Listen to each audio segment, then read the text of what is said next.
Alors bienvenue pour ce nouvel épisode de Soda Science, la science qui fait pchit, splash, waouh. Ce programme vous est proposé par le réseau Petit Débrouillard. Alors un Soda Science, c'est quoi? Le principe est d'inviter les écoles, mais aussi vous, à rencontrer un ou une spécialiste d'un domaine scientifique. À l'occasion de la fête de la mer et des littoraux, on vous offre la possibilité de rencontrer des chercheurs travaillant sur les mers, les océans et leur composition. Si tu n'as pas peur de te mouiller, c'est aussi l'occasion de manipuler grâce à une expérience en lien avec les recherches présentées. Pour cela, tu peux télécharger le passeport en description, dans lequel tu trouveras toutes les informations nécessaires. Je vous invite donc à jeter l'encre pour un peu moins d'une heure et de suivre la présentation de Jean-Charles Massabio, spécialiste de la respiration sous l'eau, qui s'est beaucoup intéressé à la pollution. Alors tout d'abord, bonjour Jean-Charles et merci d'être avec nous aujourd'hui. Alors raconte-nous ton histoire, qui es-tu et d'où tu viens? Alors, bonjour à tous et à toutes. Donc, je m'appelle Jean-Charles. Je suis directeur de recherche au CNRS. Et moi, je viens de Paris à la base, en fait. C'est la première diapositive qui va vous montrer les pêcheurs à l'époque où j'étais tout petit et où on pêchait dans la Seine. Alors moi, Paris, j'ai trouvé ça très vite pas très agréable, en fait. C'était. Enfin, je ne sais pas si vous êtes déjà allé à Paris, j'imagine pour certains. Il y avait beaucoup de monde, ça allait très vite, c'était pas très propre. Et heureusement, mes parents ont assez rapidement eu un appartement au bord de la Seine. Et la Seine, ça a été pour moi l'ouverture. Vous voyez là sur la photo, en fait, on voit une étendue d'eau. Et très rapidement, en fait, un de mes problèmes tout petit, c'était d'essayer d'imaginer ce qui se passait sous la surface de l'eau. Qu'est-ce qu'il y a sous la surface de l'eau? Alors, je pêchais des poissons, bon, ça m'amusait parce que j'étais au bord de l'eau, quoi, mais qu'est-ce qui se passait sous l'eau? Et voilà. Après, mes parents m'ont emmené en vacances au bord de la mer. Et là, bon, je pêchais aussi et c'était sympa parce que la mer était, c'était dans une surface d'eau encore plus grande. On pouvait encore plus imaginer ce qui pouvait bien se passer sous cette eau.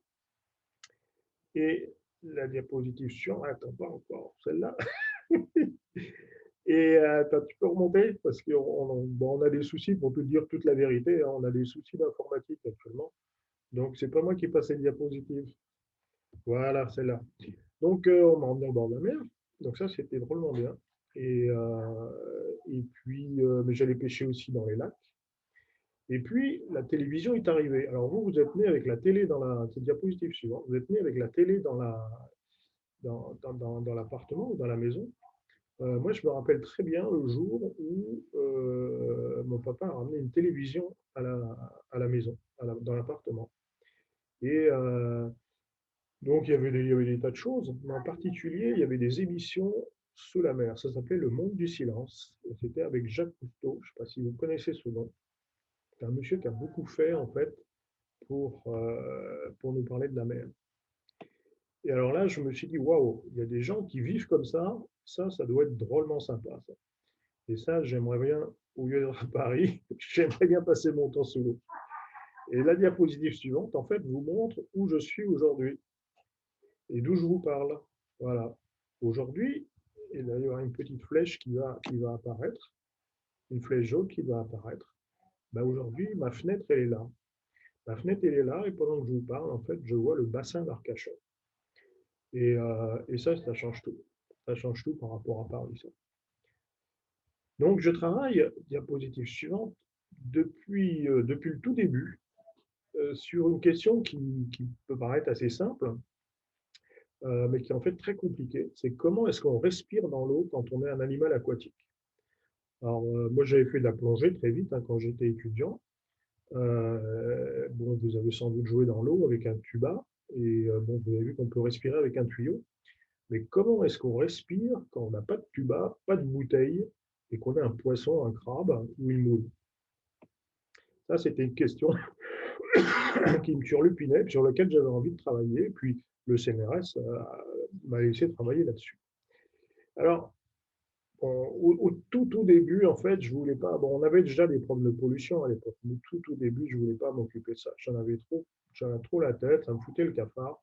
Et, mais au bout d'un moment, j'ai été obligé d'y retourner, quoi, parce que, comme vous le savez, on a beaucoup de soucis depuis des années. Et comme je l'ai écrit à l'écran, l'eau n'est pas toujours propre. En plus, bon, la Terre se réchauffe, vous êtes tout au courant, hein, il fait très chaud. En Nouvelle-Aquitaine, on a eu des températures, et surtout la nuit, la température commence à être très très chaude et l'état de la mer évolue. Donc ben, je me suis intéressé à ces problèmes d'environnement et de qualité de l'eau. Je ne pouvais pas faire autrement, puis c'est très très important. Diapositive suivante. Voilà. Alors, moi, je n'ai pas travaillé qu'à Arcachon, en fait. Là, vous voyez une carte du monde où bah, tous les points rouges représentent des endroits où j'ai été, où je vais, et les points noirs, des points où je prévois d'aller. Et à l'écran, vous voyez aussi tout un tas des huîtres, des moules, des petites pétoncles, en fait, ce sont des petites coquilles Saint-Jacques. Euh, sur la droite, vous voyez une huître qui est celle qui a plein d'épines autour d'elle, sur la droite. C'est une huître perlière. C'est une huître qui existe dans le golfe arabo-persique. Mais là-bas, dans ce golfe arabo-persique, la flèche, elle vous montre où se trouve cet endroit. C'est aussi un endroit où il y a beaucoup de pétrole. Et donc, il y a beaucoup de pétroliers qui prélèvent du pétrole. Et donc, ça pose tout un tas de problèmes. Et puis, c'est un des endroits les plus chauds du monde dans la mer. Imaginez qu'en été, la température de l'eau atteint pratiquement 38 degrés. 38 degrés. Le plus chaud qu'on voit, bon, ben chez nous, c'est autour de 28, bon, 30 degrés dans les flaques d'eau. Hein. Mais là-bas, c'est 38 degrés. Donc, c'est très, très spécial. Et d'où l'intérêt qu'on a pour cet endroit. Alors, un animal comme l'huître, ça mange quoi? Qu'est-ce que ça mange?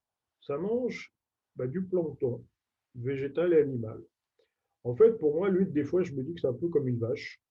C'est-à-dire, mais au lieu de brouter de l'herbe, elle mange des petites particules. Alors voilà, vous en voyez à l'écran, des petites particules de végétaux. C'est des végétaux hein, qui flottent dans l'eau, qui poussent très vite. Et là, dans l'assiette, en fait, j'ai trouvé une photo où c'est du plancton séché. C'est comme ça se présente comme une poudre quand on le met dans une assiette. Mais alors, pour Oui, comment ça se vas-y. fait, le plancton, il peut être végétal et animal? Oui, alors il y a des. Alors, dans l'eau, en fait, il y a tout un. Alors, il y a les choses qu'on voit, hein, qui sont les grosses choses, hein, les poissons, les baleines, les dauphins, tout ça. Et puis, il y a tout un monde qui est tout petit, tout petit, tout petit. Et là, les photos que je vous ai montrées avant, ben, vous voyez à l'écran encore, il faut imaginer que ça fait un dixième de millimètre. C'est-à-dire, vous prenez un millimètre, vous voyez votre règle tous. Vous prenez, regardez ce que c'est qu'un millimètre, et vous divisez dans votre tête la longueur d'un millimètre par 10 ou par 100. Ben ça, c'est la taille des choses que vous voyez à l'écran. Donc c'est tout petit. Et en fait, c'est ça qui. Alors c'est très très important. Hein. On parle pour tout un tas de choses parce que ça nourrit les animaux, mais aussi il faut bien réaliser que c'est ça qui produit la majorité de l'oxygène sur Terre. On parle beaucoup des forêts qui produisent beaucoup d'oxygène. Alors c'est vrai, elles produisent beaucoup d'oxygène, mais tous ces petits organismes végétaux qui flottent dans l'eau, ben, ils produisent encore plus d'oxygène. Donc, d'où l'importance de vraiment faire attention et de s'inquiéter pour la qualité de l'eau dans la mer. Parce que le jour où on aura tué ces petites particules végétales qui produisent notre oxygène, bah, je pense qu'on va être assez embêté. Mais bon, j'espère que nos parents, enfin vos parents puis vous plus tard, ben, vous prendrez soin de la mer pour pas qu'on ait ce problème justement. Alors, avec la diapositive suivante, on va voir comment en laboratoire on fabrique du plancton. On le met dans des grands sacs. Là, c'est des sacs qui sont à peu près, on ne se rend pas compte, là, mais qui font la taille votre taille pratiquement, hein, ou même plus grand des fois. On met là-dedans ce plancton, ces petites particules de végétal, et elles se divisent, elles se divisent, elles se divisent, et les sacs deviennent de plus en plus verts. Au fond, là-bas, le sac qui est un peu jaune, c'est une culture de plancton qui est toute jeune, elle ne s'est pas beaucoup divisée. Et puis les sacs avec le vert le plus clair, bon, ça s'est déjà pas mal divisé. Et plus c'est sombre, plus ça s'est divisé, plus il y en a. dans le sac. Et avec ça, on va Plus elles nourrir se les animaux. divisent, plus elles sont sombres? Ouais, plus elles sont sombres. Par rapport. Alors après, alors là, vous voyez la deuxième à partir du fond, elle est devenue marron.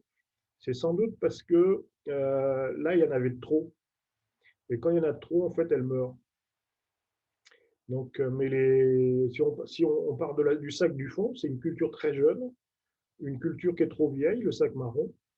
La troisième, en partant du fond, c'est une culture qui est très foncée, donc elle est déjà ça s'est déjà bien multiplié. Et celle qui est devant, la quatrième, celle qui est au milieu de l'image pratiquement, c'est une culture qui est en pleine forme.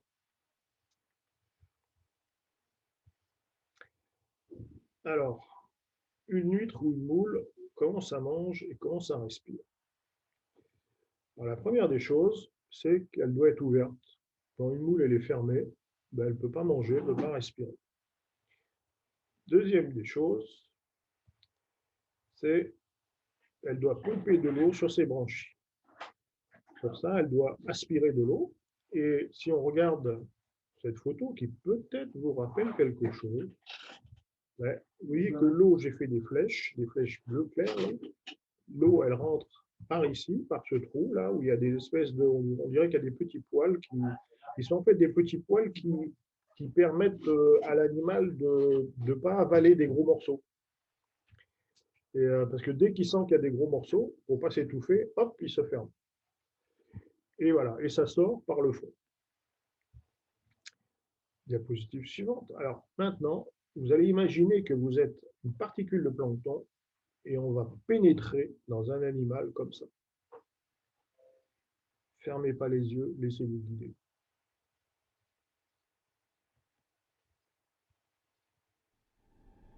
Drifting along with countless single-celled organisms, we feel the tug of a current.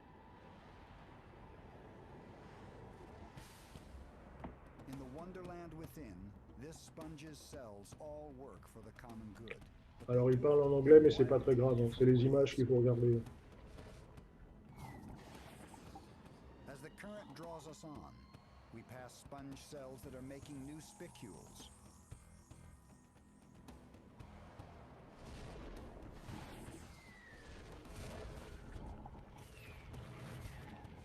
The walls themselves are treacherous. They can simply engulf their unfortunate prey. Et là, vous êtes au milieu des particules de phytoplancton et vous foncez dans les trous au milieu de l'animal.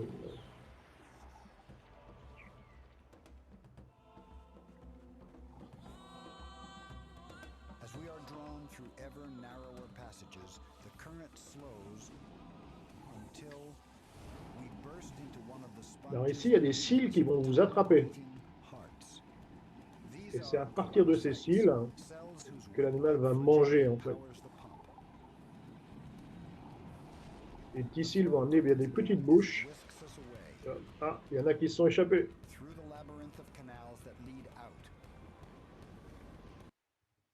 Waouh, il y a des particules qui ont réussi à s'échapper.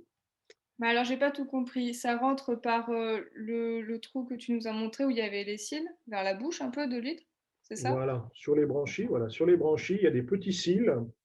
Et il faut imaginer que là, je suis sur les bords d'un trou.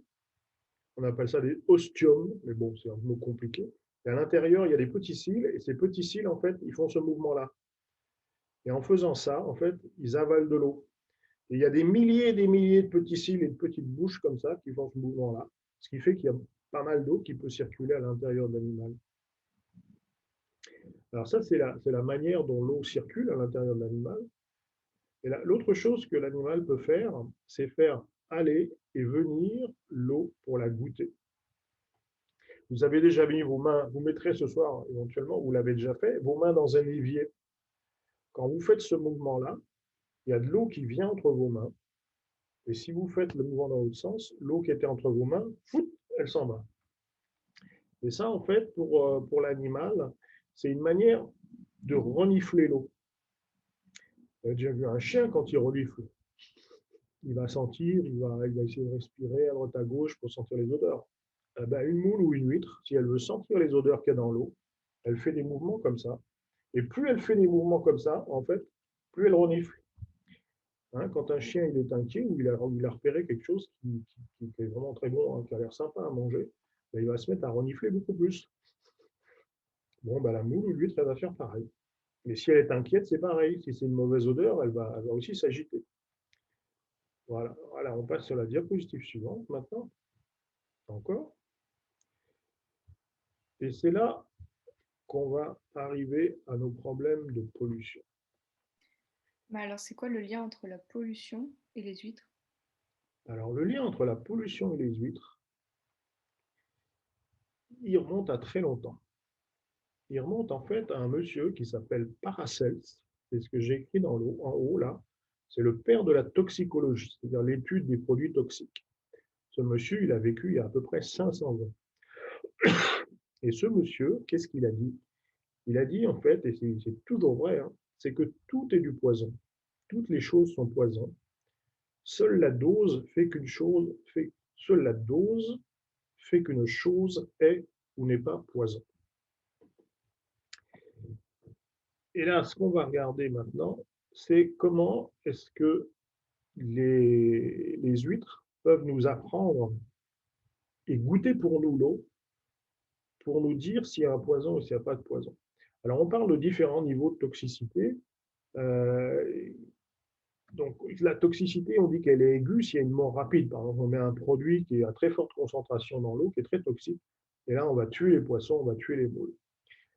Ensuite, la diapositive suivante, on parle de toxicité subaiguë, c'est-à-dire en dessous de l'aigu. C'est les effets plus lents. Si on compare avec l'homme, ben c'est l'histoire de l'alcool, des drogues qui vont vous rendre très malade, mais plus lentement. Ensuite, la toxicité à long terme. Alors ça, c'est si vous fumez. En fait, dans la fumée de tabac, il y a plein de saletés et qui vont vous empoisonner. Vous mettez ça dans vos poumons et ça vous empoisonne petit à petit. Et au bout de 10 ans, 20 ans, 30 ans, ben, vous êtes gravement malade. Et puis, il y a les produits où la concentration est très très faible, qui sont quand même là, hein, mais où là on parle d'absence de toxicité. Il n'y a pas d'effet. C'est comme si on n'avalait rien du tout. Sur la diapositive suivante, on va revenir dans l'eau maintenant. On a quitté l'homme, on a quitté Paracels. Dans l'eau, la dilution est quelque chose de fondamental, car elle fait la dose, mais problème. Tout ce qu'on met dans l'évier part dans les ruisseaux et la mer. Et les produits inventés par l'homme, en fait, n'ont rien à y faire. Tous les produits qui sont la plupart des produits qui sont dans les cuisines classiquement n'ont rien à faire là-dedans. Et très souvent, la pollution ne se voit pas en fait. C'est pas assez concentré pour qu'on se voit. Alors, vous avez dû faire une expérience qui vous a expliqué ce que c'était que la dilution et comment est-ce qu'on pouvait découvrir une pollution invisible. Donc cette expérience, en fait, c'était une expérience avec de la grenadine qu'on vous a conseillé.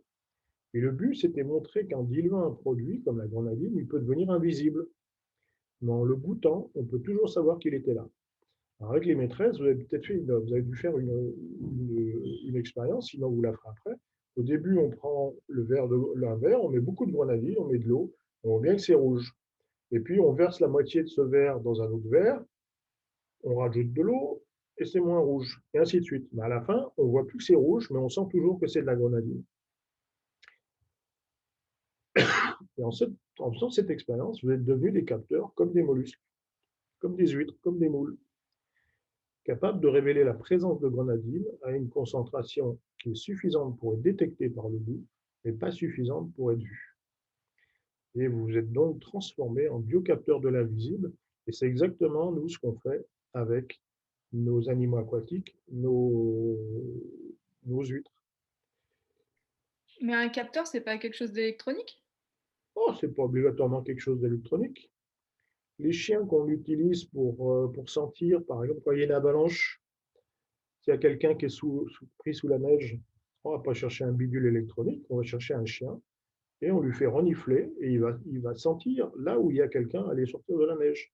Ben là, nous, on va faire pareil. On va utiliser un animal comme biocapteur qui goûte l'eau et il va être notre sentinelle.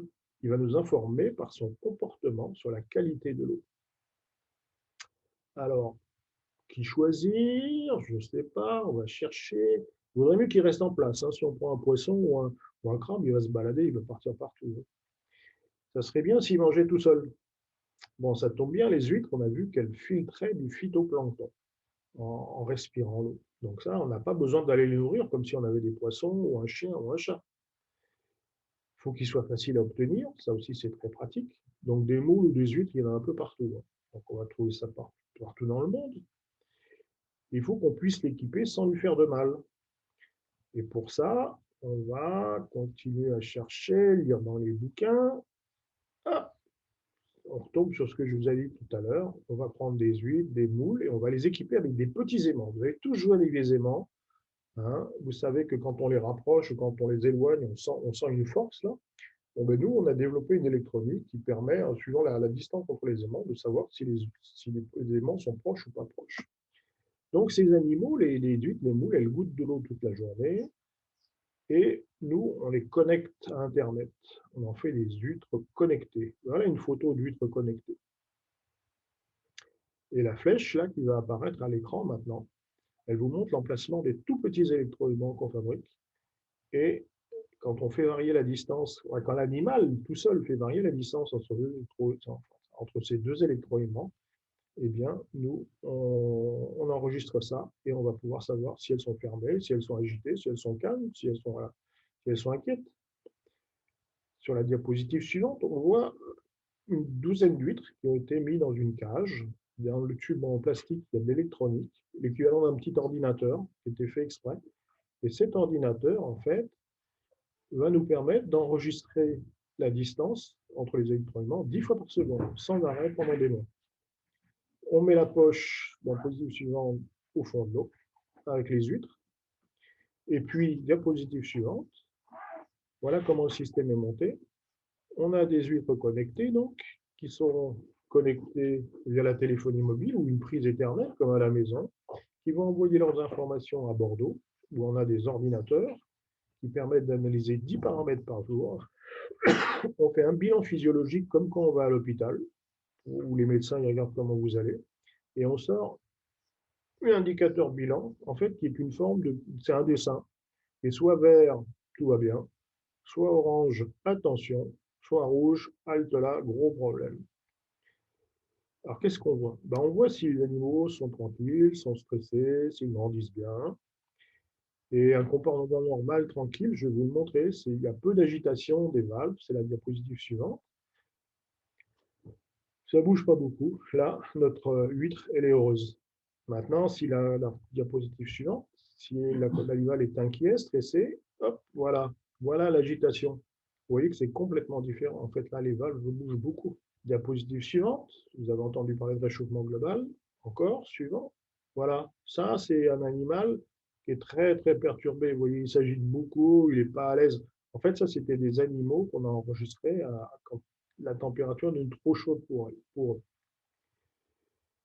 Diapositive suivante. Voilà. Alors, ce qu'on fait, nous, ça intéresse des industriels. Et là, on va vous montrer un petit film de 2 minutes, qui vous montre à quoi ça peut servir pour un industriel qui veut essayer d'être plus propre, d'utiliser des moules sur ces sites. Voilà, on y va. Il les surveille comme du lait sur le feu. Dans ce bac d'eau de mer, une douzaine d'huîtres connectées. À l'aide de ces capteurs de quelques grammes, le professeur Massabuo étudie le comportement de ces bivalves et notamment leur fréquence d'ouverture et de fermeture. Nous, à travers l'analyse de leur comportement, on est capable de voir leur état physiologique. Est-ce qu'elles suivent correctement leur rythme biologique? Est-ce qu'elles grandissent? Est-ce qu'elles pondent? Et à partir du moment où vous pouvez dire qu'un groupe d'huîtres va bien, mais vous êtes capable de dire que la qualité de l'eau autour d'elles est bonne. C'est ici, dans les eaux calmes du bassin d'Arcachon, qu'est née en 2006 l'expérimentation. Depuis, son équipe de recherche a installé des mollusques un peu partout dans les mers du globe. Toutes les données sont envoyées en temps réel sur les serveurs du Centre national de la recherche scientifique installé à la base marine d'Arcachon. Grâce aux résultats reçus et analysés, les scientifiques ont conclu que l'huître était une supervigie des pollutions marines. Elles vont réagir à tout changement de la qualité de l'eau. Alors, un des premiers comportements anormaux, c'est par exemple une hyperactivité des valves qui est bien supérieure à ce qu'elle est en référence. Des animaux qui s'arrêtent de grandir, des animaux qui brutalement ne se ferment plus à la bonne heure de la marée ou de l'alternance jour-nuit.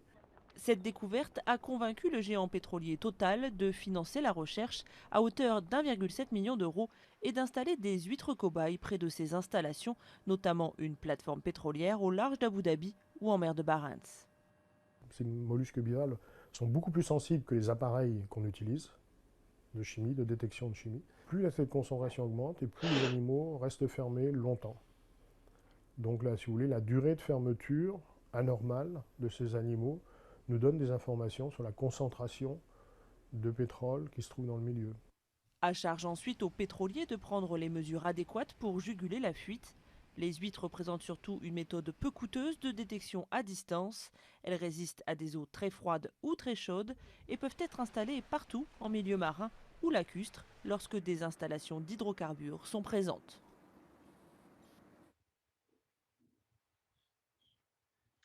Voilà, maintenant on arrive à la photo mystère.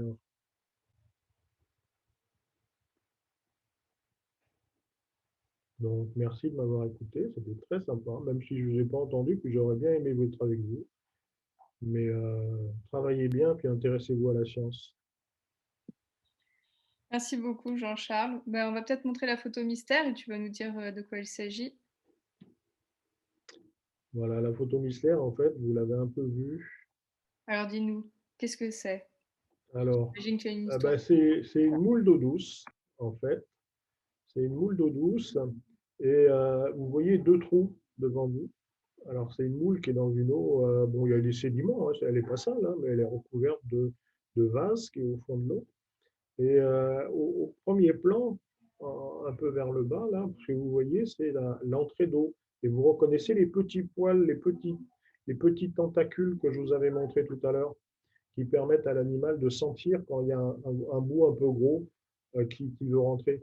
Et qui, à ce moment-là, elle croise les cils et puis ça arrête de passer, soit paf, elle se ferme, si ça veut quand même passer. Par exemple, si une petite bestiole, elle veut rentrer, bon, elle va le sentir et hop, elle va se fermer. Et le trou qui est juste au-dessus, en fait, c'est par là où sort l'eau.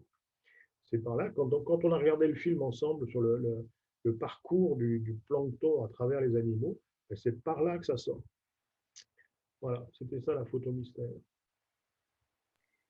Merci Jean-Charles pour toutes tes explications et merci pour tes recherches.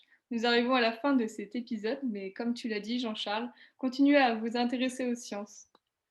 Alors, nous vous remercions toutes et tous pour votre participation et on espère vous retrouver dans l'ensemble des actions proposées par les Petits Débrouillards. Si vous le souhaitez, vous pouvez nous retrouver sur le site petitdébrouillard.org.